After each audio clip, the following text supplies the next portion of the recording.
think that's a barrier in and of itself, because it makes hiring managers not want junior level people because they know that they don't have the time to like be a proper mentor manager.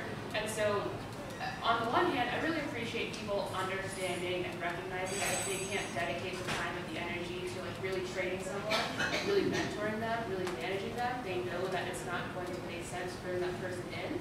But at the same time, it is such a barrier, because if we don't have people who are willing and able to do that, it's going to keep sort of that barrier in place over time. So in terms of one of my hopes, I definitely want to see us kind of get to a place as a general work culture in this company where there's more balance, right? Where you're not working 12-hour days, where you're not working on the weekends, where you're not staying in the office late every day.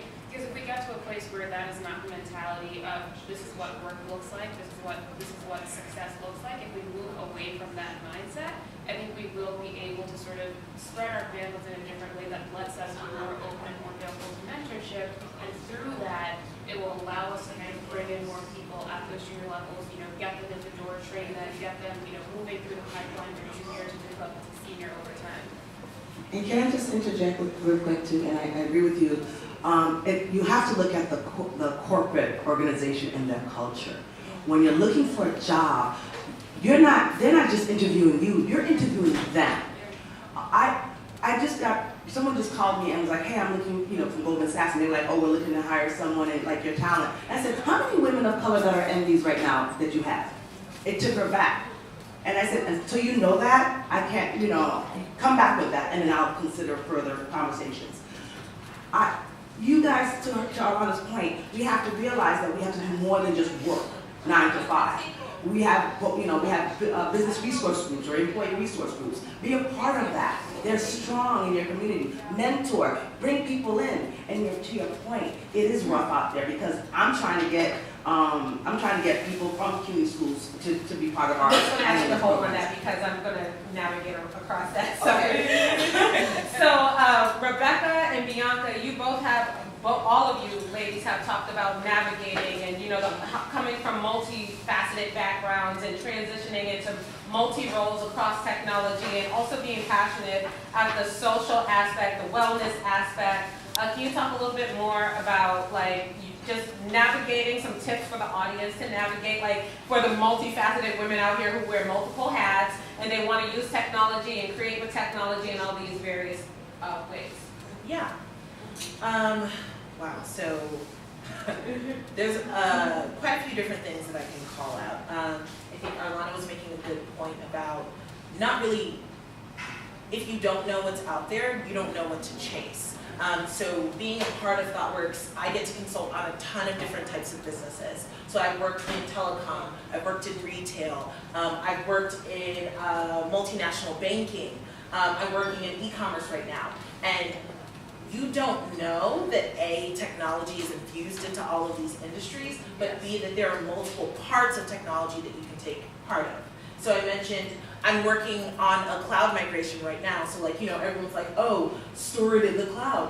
What does that actually mean? Right? Nobody really knows what that actually means until you get into those rooms and can work on those types of things. And to Farah's point, there's a language to that. There's a language to being able to speak about cloud, or speak about backend, or speak about front end, or speak about design. And you don't know those things until you can get experience in them.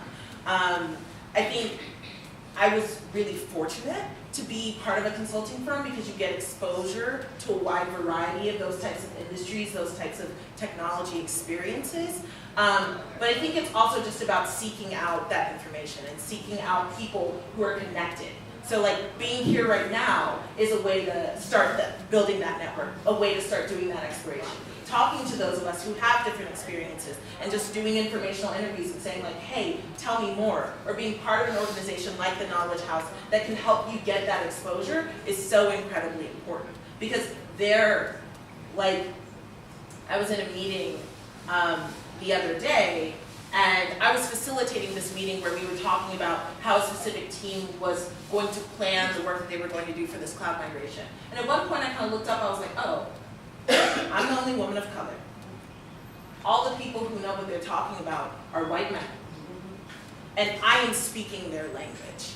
But it took me years and multiple experiences where sometimes I didn't know what they were talking about, to be able to get to the point where I can have these conversations. So finding that exposure is super, super important.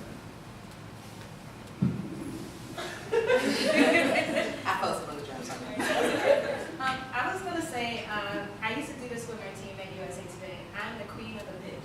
If you have an idea to do whatever it is in your company, go ahead and go pitch your boss on this idea. And the reason it works is because most of the time people don't want to take on extra work.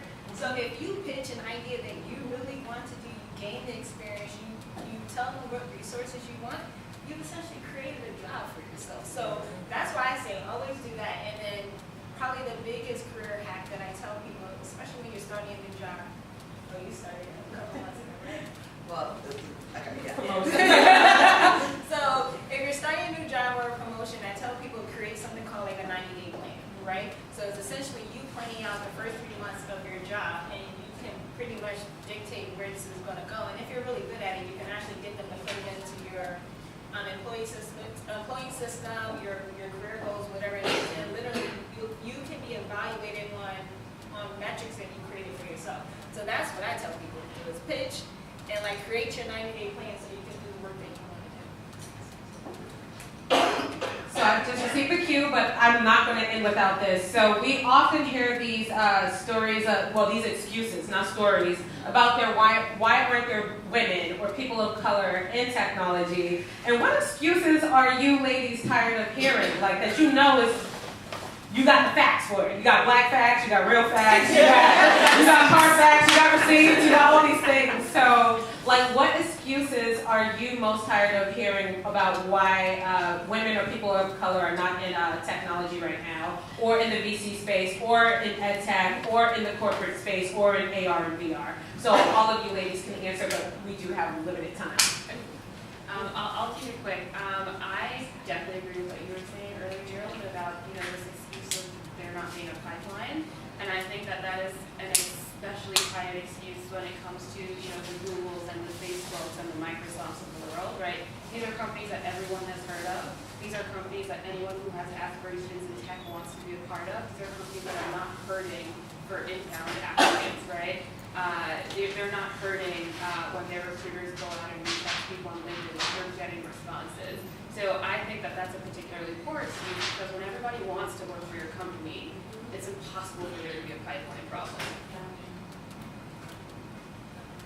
So I kind of have two.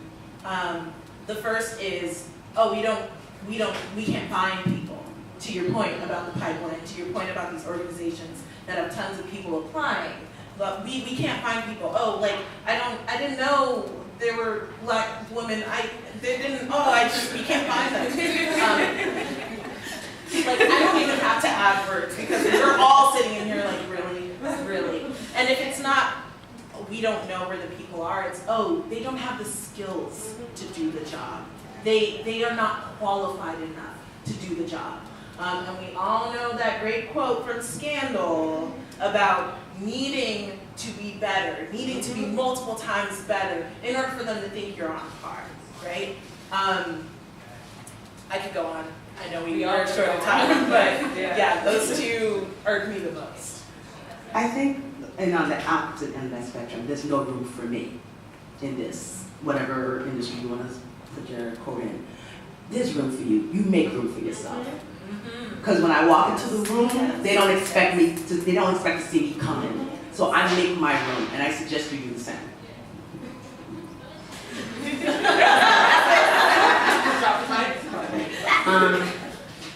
So my two have already been mentioned about it not being a pipeline problem and about the excuse that our young people don't have skills, don't have credentials. Something else that I am very tired of hearing, especially from folks that are trying to invest in this work, diversity and inclusion folks, because of the lack of diversity recently, even with these diversity programs, I feel like people are getting a little hopeless. And I don't think people can get hopeless, right? Because as I mentioned, it's going to be very hard to disrupt all of these formal hiring practices. But literally, if we all coordinate, it is possible, right? Like, we just need to coordinate, partner, and like launch real initiatives that are visible to the mainstream so that we can start creating either parallel systems or literally start disrupting those that exist. Like those that keep our people out, we just need to say no more, we're here to do more in addition to working.